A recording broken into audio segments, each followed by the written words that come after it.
Le ministère de la guérison par Ellen White. Chapitre 6. Sauvé pour servir. C'est le matin sur la mer de Galilée. Jésus et ses disciples ont touché terre après une nuit de tempête sur le lac. La lumière du soleil levant met sur la mer et la terre comme une bénédiction de paix. Mais quand ils sautent sur la plage, un spectacle pire que les eaux en furie les attend. De quelques lieux cachés, au milieu des sépulcres, deux hommes jaillissent, courant vers eux comme s'ils voulaient les réduire en pièces. Des morceaux de chaîne brisés, quand ils ont fui leurs cellules, pendent encore à leurs bras. Leur chair est meurtrie et couverte de sang. Toute ressemblance humaine semble avoir disparu de leurs yeux voilés par leurs longs cheveux embrouillés. Ils ressemblent davantage à des bêtes sauvages qu'à des hommes. Les disciples et leurs compagnons s'enfuient, terrorisés. Mais ils remarquent bien vite que Jésus n'est pas avec eux. Ils se retournent pour voir où il se trouve. Il se tient à l'endroit même où ils l'ont laissé. Celui qui a calmé la tempête, qui a déjà affronté Satan et l'a vaincu, ne fuit pas devant ses démons. Quand les hommes grinçant des dents et écumants s'approchent de lui, Jésus lève la main qui a invité les vagues à se calmer, et les hommes ne peuvent avancer davantage. Ils se tiennent devant lui, fous de rage mais impuissants. Avec autorité, le Seigneur ordonne aux esprits de sortir de ces hommes. Ces pauvres êtres comprennent que quelqu'un capable de les délivrer de leurs démons tourmenteurs se tient près d'eux. Ils tombent aux pieds du Sauveur pour implorer sa miséricorde. Mais quand ils ouvrent la bouche, les démons parlent par eux, criant « Qu'y a-t-il entre nous et toi, Fils de Dieu? Es-tu venu ici pour nous tourmenter ?» Les esprits sont obligés de relâcher leurs victimes. Un changement merveilleux s'opère chez les démoniaques. La lumière brille dans leur esprit. Leurs yeux étincellent d'intelligence. Leur visage, si longtemps déformé à l'image de Satan, redevient subitement doux. Les mains ensanglantées s'apaisent et les hommes chantent les louanges de Dieu. Cependant, les démons chassés de leur domicile humain se sont introduits dans des porcs et les ont entraînés dans la destruction. Les porchers courent pour répandre ces nouvelles et toute la population se masse à la rencontre de Jésus. Les deux démoniaques ont été la terreur de la région. Maintenant, ces hommes sont vêtus, dans leur bon sens, assis aux pieds de Jésus, écoutant ses paroles et glorifiant le nom de celui qui les a guéris. Mais les témoins de cette scène merveilleuse ne se réjouissent plus. La perte des porcs leur paraît plus importante que la délivrance de ces captifs de Satan. Terrifiés, ils se groupent autour de Jésus, le suppliant de s'éloigner. Il accepte et, remontant immédiatement en bateau, il se dirige vers l'autre rive. Les sentiments des démoniaques guéris sont totalement différents. Ils désirent la compagnie de leur libérateur. En sa présence, ils se sentent à l'abri des démons qui les ont tourmentés pendant toute leur vie et qui ont ruiné leur existence d'adultes. Ils se tiennent tout près de Jésus qui va monter dans la barque. Ils se prosternent à ses pieds et le supplient de les garder avec lui, là où ils pourront entendre ses paroles. Mais Jésus les invite à retourner chez eux et à raconter les grandes choses que le Seigneur a accomplies pour eux. Voilà leur tâche, se rendre dans les foyers païens et parler des bénédictions reçues de Jésus. Il leur est pénible de se séparer du Sauveur. De grandes difficultés les attendent dans leur contact avec leurs concitoyens païens. Leur long isolement de la société semble les avoir disqualifiés pour ce travail. Mais dès que Christ leur montre leur devoir, ils sont prêts à obéir. Ils ne parlèrent pas seulement de Jésus à leur famille et à leurs voisins, mais ils parcoururent toute la Décapole, témoignant partout de sa puissance salvatrice et racontant comment il les avait délivrés des démons. Bien que les gens de Gadara ne l'aient pas reçu, Jésus ne les abandonna pas aux ténèbres qu'ils avaient choisies. Quand ils lui demandèrent de partir, ils n'avaient pas entendu sa parole. Ils ignoraient ce qu'ils rejetaient. Aussi leur envoya-t-il la lumière par le moyen de ceux qui ne refuseraient pas d'écouter. En provoquant la destruction des ports, Satan cherchait à détourner les gens du Sauveur et à empêcher la prédication de l'Évangile dans cette région. Mais cette circonstance même souleva le pays comme rien d'autre n'aurait pu le faire, attirant l'attention sur le Christ. Bien que le Sauveur lui-même fût parti, les hommes qu'il avait guéris demeurèrent sur place comme témoins de sa puissance. Ceux qui avaient été médiums au service du prince des ténèbres devinrent des porte-lumière, des messagers du Fils de Dieu. Quand Jésus retourna en Décapole, la foule se pressa autour de lui, et pendant 3 jours, des milliers de personnes, venant de toute la contrée environnante, entendirent le message du salut.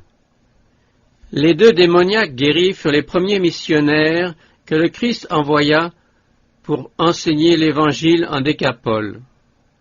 Ces hommes n'avaient entendu sa parole que pendant très peu de temps. Pas un seul sermon, tombant de ses lèvres, n'avait frappé leurs oreilles.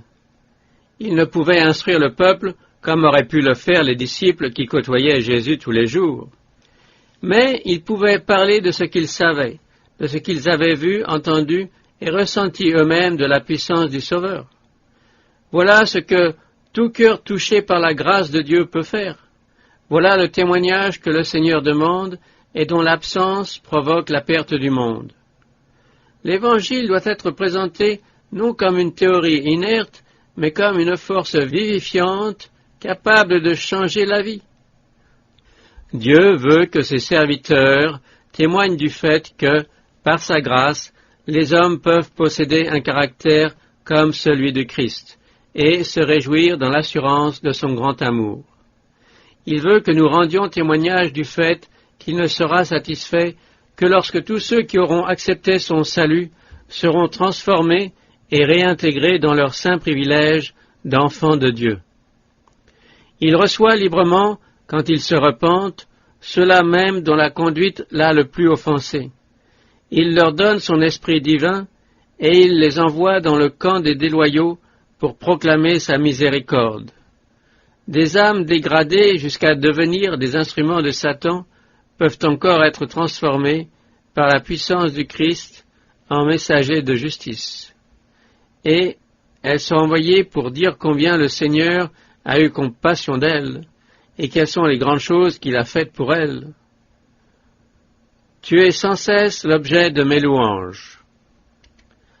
Après que la femme de Capernaum eut été guérie par l'attouchement de la foi, Jésus voulut qu'elle reconnaisse la bénédiction dont elle avait été l'objet. On ne doit pas jouir en secret des dons que l'Évangile procure, ni les acquérir en cachette. Vous êtes mes témoins, dit l'Éternel, c'est moi qui suis Dieu. Notre confession de sa fidélité est le moyen choisi par le ciel pour révéler le Christ au monde. Nous devons reconnaître sa grâce telle qu'elle nous fut transmise par les hommes de Dieu du passé. Mais le témoignage de notre propre expérience sera bien plus efficace. Nous sommes témoins de Dieu quand nous révélons en nous-mêmes l'action d'une puissance divine. Chaque individu a une vie distincte de celle des autres, une expérience qui diffère de la leur pour l'essentiel. Dieu désire que nos louanges montent vers lui, marquées au coin de notre propre personnalité. Ces gages précieux à la louange de la gloire de sa grâce, quand ils sont accompagnés d'une vie à l'image de celle du Christ, ont un pouvoir irrésistible en faveur du salut des âmes. Il nous est bénéfique de conserver vivant à la mémoire chaque don de Dieu. C'est ainsi que la foi est encouragée à demander et à recevoir toujours davantage. Il y a plus d'encouragement pour nous dans la plus petite bénédiction reçue personnellement de Dieu que dans tous les récits que nous pouvons lire sur la foi et l'expérience des autres. L'âme qui répond à la grâce de Dieu sera comme un jardin bien arrosé, sa santé jaillira rapidement, sa lumière luira dans l'obscurité, et la gloire du Seigneur l'accompagnera. Comment rendrai-je à l'Éternel tous ses bienfaits envers moi? J'élèverai la coupe des délivrances, et j'invoquerai le nom de l'Éternel. J'accomplirai mes vœux envers l'Éternel, en présence de tout son peuple. Je chanterai l'Éternel tant que je vivrai. Je célébrerai mon Dieu tant que j'existerai. Que mes paroles lui soient agréables, je veux me réjouir en l'Éternel. Qui dira les hauts faits de l'Éternel? Qui publiera toute sa louange? Louez l'Éternel, invoquez son nom. Faites connaître parmi les peuples ses hauts faits. Chantez, chantez en son honneur. Parlez de toutes ses merveilles. Glorifiez-vous de son saint nom. Que le cœur de ceux qui cherchent l'Éternel se réjouisse. Ta bonté vaut mieux que la vie. Mes lèvres célèbrent tes louanges. Mon âme sera rassasiée comme de mets gras et succulents. Et avec des cris de joie sur les lèvres, ma bouche te célébrera. Lorsque je pense à toi sur ma couche, je médite sur toi pendant les veilles de la nuit, car tu es mon secours, et je suis dans l'allégresse à l'ombre de tes ailes. Je me confie en Dieu, je ne crains rien. Que peuvent me faire des hommes? Ô Dieu, je dois accomplir les vœux que je t'ai faits. Je t'offrirai des actions de grâce, car tu as délivré mon âme de la mort. Tu as garanti mes pieds de la chute, afin que je marche devant Dieu à la lumière des vivants. En te célébrant, j'aurai la joie sur les lèvres, la joie dans mon âme que tu as délivrée. Ma langue chaque jour publiera ta justice. Et toi, je me confie dès ma jeunesse. Tu es sans cesse l'objet de mes louanges. Je rappellerai ton nom dans tous les âges. Aussi, les peuples te loueront éternellement et à jamais. Vous avez reçu gratuitement, donnez gratuitement. L'invitation évangélique ne doit pas être limitée et présentée uniquement à quelques individus choisis qui, selon nous, nous honoreront s'ils l'acceptent. Le message doit être donné à tous. Quand Dieu bénit ses enfants, ce n'est pas seulement pour eux-mêmes, mais dans l'intérêt du monde. Quand il nous accorde ces dons, c'est pour que nous les multiplions en les communiquant. La femme samaritaine qui parla avec Jésus au puits de Jacob n'avait pas plutôt trouvé le Sauveur qu'elle lui amena d'autres personnes. Elle se révéla être une missionnaire plus efficace que les disciples eux-mêmes. Ils ne voyaient en Samarie aucun indice annonçant un champ prometteur. Leurs pensées étaient dirigées sur une grande œuvre à accomplir dans l'avenir. Ils ne voyaient pas autour d'eux la moisson prête à être recueillie. Mais, par la femme qu'ils méprisaient, un village tout entier fut conduit à écouter Jésus. Elle porta sur le champ la lumière à ses concitoyens. Cette femme représente l'œuvre d'une foi pratique en Christ. Tout vrai disciple est né dans le royaume de Dieu comme missionnaire. À peine est-il venu à la connaissance du Sauveur qu'il désire en amener d'autres à le connaître. La vérité salvatrice et sanctifiante ne peut être enfermée dans son cœur. Quiconque boit de l'eau de la vie devient une fontaine de vie. Celui qui reçoit devient donateur.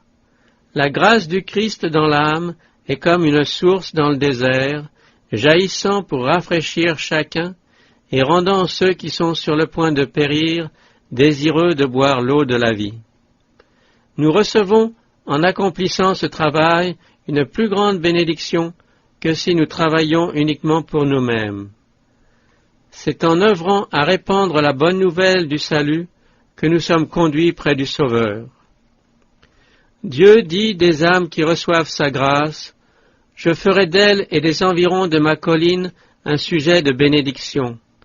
J'enverrai la pluie en son temps, et ce sera une pluie de bénédiction. » Le dernier jour, le grand jour de la fête, Jésus, se tenant debout, s'écria, « Si quelqu'un a soif, qu'il vienne à moi et qu'il boive. Celui qui croit en moi, des fleuves d'eau vive couleront de son sein. » Ceux qui reçoivent doivent communiquer à d'autres. De partout viennent des appels à l'aide. Dieu invite les hommes à travailler joyeusement en faveur d'autres hommes. Des couronnes immortelles sont à gagner. Le royaume des cieux est à acquérir. Un monde périssant dans l'ignorance doit être illuminé. Ne dites-vous pas qu'il y a encore 4 mois jusqu'à la moisson? Voici, je vous le dis, levez les yeux et regardez les champs qui déjà blanchissent pour la moisson. Celui qui moissonne reçoit un salaire et amasse des fruits pour la vie éternelle. Pendant 3 ans, les disciples eurent devant eux le merveilleux exemple de Jésus. Jour après jour, ils marchèrent et parlèrent avec lui, entendant ses paroles d'encouragement à ceux qui étaient fatigués et chargés. Ils virent les manifestations de sa puissance en faveur des malades et des affligés. Quand vint pour lui le moment de les quitter, il leur donna la grâce et la puissance de poursuivre son œuvre en son nom. Il devait répandre largement la lumière de son évangile d'amour et de guérison. Et le Sauveur leur promit qu'il serait toujours avec eux. Par le Saint-Esprit, il serait même plus proche d'eux que lorsqu'il marchait en personne parmi eux. L'œuvre que firent les disciples, c'est celle que nous devons également accomplir. Chaque chrétien doit aussi être un missionnaire. Il nous faut travailler avec sympathie et compassion en faveur de ceux qui ont besoin d'aide, cherchant avec une ferveur désintéressée à soulager les malheurs d'une humanité souffrante. Tous peuvent trouver quelque chose à faire. Personne ne doit penser qu'il n'y a point de place où il pourrait travailler pour le Christ. Le Sauveur s'identifia avec chaque enfant des hommes. Pour que nous puissions devenir membres de la famille céleste, il devint membre de la famille terrestre. Il est le Fils de l'homme, et de ce fait, le frère de chaque fils et fille d'Adam. Ses disciples ne doivent pas se sentir détachés du monde en perdition qui les entoure. Ils sont une partie du grand corps de l'humanité, et le ciel les considère comme frères des pécheurs, aussi bien que comme frères des saints. Des millions et des millions d'êtres humains, dans l'ignorance, la maladie et le péché, n'ont jamais entendu parler de l'amour du Christ pour eux. Si nous étions à leur place, que voudrions-nous qu'ils fassent pour nous? Tout cela, pour autant que ce soit en notre pouvoir, nous devons le faire pour eux. La règle de vie du Christ, selon laquelle chacun de nous sera jugé un jour, est celle-ci. Tout ce que vous voulez que les hommes fassent pour vous, faites-le de même pour eux. Tout ce qui nous a donné un avantage sur les autres, que ce soit l'éducation et la délicatesse, la noblesse de caractère, une formation chrétienne, une expérience religieuse, est une dette envers les moins favorisés. Autant que possible, nous devons travailler pour eux. Si nous sommes forts, nous devons soutenir les mains des faibles.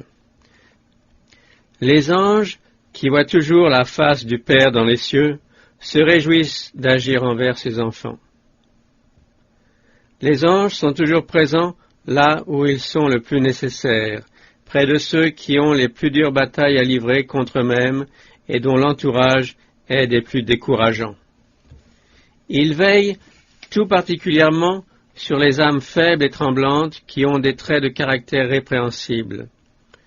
Le service que des cœurs égoïstes considéreraient comme humiliant, œuvrer pour ceux qui ont fait naufrage et qui en tout ont des caractères inférieurs, est la tâche des êtres purs et sans péché habitant les parvis célestes.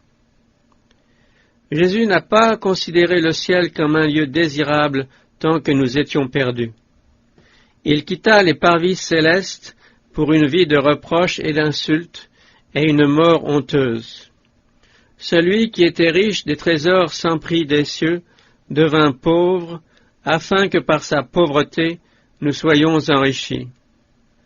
Nous devons le suivre sur le sentier qu'il foula. Celui qui devient enfant de Dieu doit se considérer comme un maillon de la chaîne tendue pour sauver le monde, un avec le Christ dans son plan de miséricorde, l'accompagnant pour chercher et sauver ceux qui sont perdus. Beaucoup pensent que ce serait un grand privilège de visiter les lieux de la vie du Christ sur la terre, de marcher où il marcha, de contempler le lac près duquel il aimait enseigner, les collines et les vallées sur lesquelles ses yeux s'arrêtèrent si souvent. Mais nous n'avons pas besoin d'aller à Nazareth, à Capernaum, à Béthanie, pour marcher sur les pas de Jésus. Nous trouverons l'empreinte de ses pas près des lits des malades, dans les taudis des pauvres, dans les rues surpeuplées des grandes cités, partout où se trouvent des cœurs humains ayant besoin de consolation. Nous devons nourrir les affamés, vêtir les dépourvus, réconforter les affligés et ceux qui souffrent. Nous devons travailler pour les désespérés et inspirer l'espoir aux découragés. L'amour du Christ, manifesté dans un ministère désintéressé, sera plus efficace pour réformer les méchants que ne le seront l'épée et les cours de justice. Celles-ci sont nécessaires pour inspirer la terreur aux malfaiteurs, mais un missionnaire rempli d'amour peut faire davantage. Le cœur, qui se durcit sous les reproches, s'ouvrira souvent devant l'amour du Christ. Le missionnaire peut non seulement soulager les maladies physiques, mais aussi conduire le pécheur au grand médecin qui a le pouvoir de purifier l'âme de la lèpre du péché. Par ses serviteurs, Dieu a prévu de faire entendre sa voix aux malades, aux infortunés et à ceux qui sont possédés par de mauvais esprits. Par l'intermédiaire de ces agents humains, il veut être un consolateur tel que le monde n'en connaît pas. Le Sauveur a donné sa vie précieuse afin d'établir une Église capable de travailler en faveur des affligés et de ceux qui souffrent et sont tentés. Un groupe de croyants peuvent être pauvres, sans éducation et inconnus. Cependant, en Christ, dans les foyers, dans la communauté et même dans les régions lointaines, ils peuvent accomplir une œuvre dont les résultats atteindront l'éternité. Les paroles suivantes sont adressées à ceux qui suivent le Christ aujourd'hui autant qu'aux premiers disciples. Tout pouvoir m'a été donné dans le ciel et sur la terre. Allez, faites de toutes les nations des disciples. Allez par tout le monde et prêchez la bonne nouvelle à toute la création. Et la promesse de sa présence est aussi pour nous. Voici, je suis avec vous tous les jours jusqu'à la fin du monde. Les multitudes de curieux ne se réunissent pas aujourd'hui dans les lieux déserts pour voir et entendre le Christ. Sa voix n'est pas entendue dans les rues encombrées. Aucun cri ne résonne au bord du chemin. « C'est Jésus de Nazareth qui passe !» Cependant, ces paroles sont vraies aujourd'hui. Le Christ parcourt nos rues sans être remarqué. Il vient dans nos foyers avec des messages de miséricorde. Il attend de pouvoir coopérer avec tous ceux qui veulent œuvrer en son nom. Il est au milieu de nous pour guérir et bénir si nous le recevons. Ainsi parle l'Éternel. Au temps de la grâce, je t'exaucerai, et au jour du salut, je te secourrai. Je te garderai et je t'établirai pour traiter alliance avec le peuple, pour relever le pays et pour distribuer les héritages désolés, pour dire aux captifs, sortez, et à ceux qui sont dans les ténèbres, paraissez. Qu'ils sont beaux sur les montagnes, les pieds de celui qui apporte de bonnes nouvelles, qui publie la paix, de celui qui apporte de bonnes nouvelles, qui publie le salut, de celui qui dit à Sion, ton Dieu règne. Éclatez ensemble en cris de joie, car l'Éternel console son peuple, l'Éternel découvre le bras de sa sainteté. Aux yeux de toutes les nations et toutes les extrémités de la terre verront le salut de notre Dieu.